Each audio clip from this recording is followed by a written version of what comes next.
responsible for me at the North County Times in large measure. Not in the biblical sense. John almost didn't hire me. I didn't know nearly enough Broadway show tunes. And that was on the quiz. And then he started singing, and I couldn't identify him even then. But it was very entertaining. And you know, I'm recently single again, and it reminds me of an old Dutch saying John shared with me early in our friendship. And it goes like this: when it comes to California women, the odds are good, but some of the goods are odd. Sylvia accepted, of course.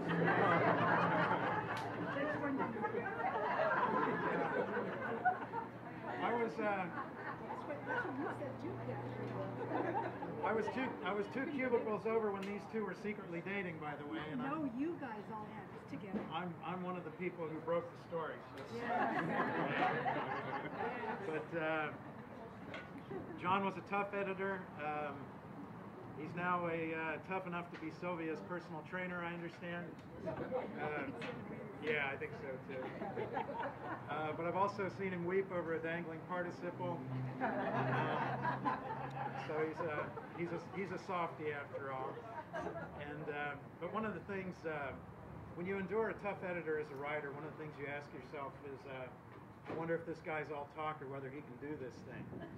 And I'm just so delighted that John's been able to return to writing. I'm a fan of your work, and I think you're an incredible asset to the community. And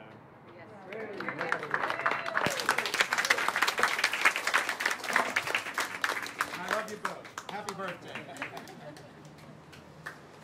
Well, I'm Ken Davey, and I've hired John, and I fired John.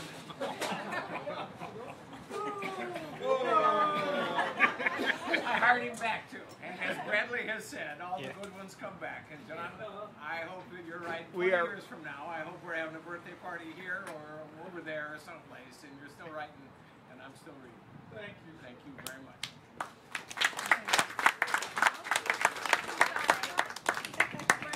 Yeah, yeah, I can say so. I can say a few words. Well, Can you put the camera down while you're doing it? no, I can't. This is going to be. That would be unfair to John not to hear my praise for John, because as Dan said, he is a tough editor, but that makes you learn stuff. I learned from John and then from Dan to use a software analogy to have a virtual John or virtual Dan, and look at my story, I turn it in and say, what are they going to ask? What's missing? How is the organization? And then I play the software back into my mind, and I've gotten better over the years at anticipating what needs to be there.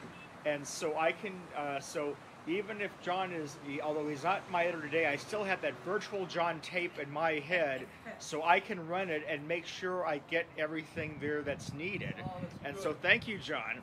Well, I read one story last week I'm not sure of. Oh! Yeah, you see? No, but also that John has had many amazing experiences during his life. I mean, he got personally knocked down to the ground by the thugs of the Cali Ceausescu in Romania, the since deceased, justly so, Romanian dictator. He's been to Vietnam, been to so many places, talked with people, and I was reading, actually, just rereading a book by Theodore White called In Search of History, and I was thinking of John because it was very similar that he would learn so much and take that back to his stories in his own life. And so I think we don't have Teddy Wright, but we have John Van Dorn, and that's good enough for me, and I think it's a very good crowd.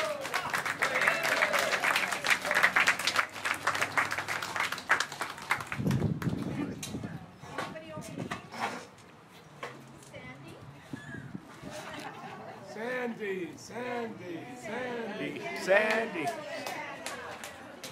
You can say something nice. not too nice.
John answered the phone.